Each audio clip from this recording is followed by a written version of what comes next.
Latest news updates కోసం ఇప్పుడే download చేసుకోండి media effects app. Welcome to media effects. Hyderabad BJP MP అభ్యర్థి మాధవిలత ఈ ఎన్నికల్లో ఎంఐఎం అధినేత అసదుద్దీన్ ఓవైసీ మీద గెలిస్తే ఎంపీ అయి కేంద్ర మంత్రి అవుతానని, ఓడిపోతే ఏదో ఒక రాష్ట్రానికి గవర్నర్ అవుతానని తన సన్నిహితులతో చెబుతున్నట్టు సమాచారం.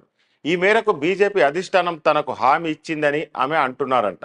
హైదరాబాద్ ఎంపీ సీట్ అనేది హాట్ సీట్, అందుకే దేశంలోని అందరి దృష్టి అక్కడనే ఉంది. ఈ స్థానం నుండి సలావుద్దీన్ ఓవైసీ 6 సార్లు, అసదుద్దీన్ ఓవైసీ 4 సార్లు విజయం సాధించారు. 4 దశాబ్దాలుగా అక్కడ వారిదే హవా. ఈ నేపథ్యంలో బీజేపీ వ్యూహాత్మకంగా మాధవిలతను బరిలోకి దింపింది. శ్రీరామనవమి రోజు బాణం ఎక్కుపెట్టినట్లు వైరల్ అయిన మాధవిలత వీడియో ఎన్నికల హీటును పెంచింది.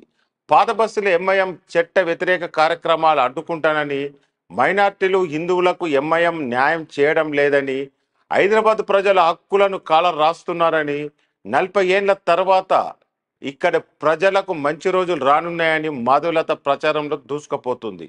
బీజేపీలో మహిళా అగ్రనేతలు సుష్మా స్వరాజ్, స్మృతి ఇరానీ, నిర్మల్ సీతారాంల మాదిరిగానే మాధవిలత ఎదిగిపోవడం ఖాయమని ఆమె సన్నిహితులు చెబుతున్నారు. మరి బీజేపీ అధిష్టానం ఏం చెప్పిందో కానీ రాష్ట్రంలో మిగిలిన బీజేపీ అభ్యర్థుల కన్నా ప్రచారంలో ఆమె అగ్రభాగంలో నిలుస్తున్నారనేది వాస్తవం.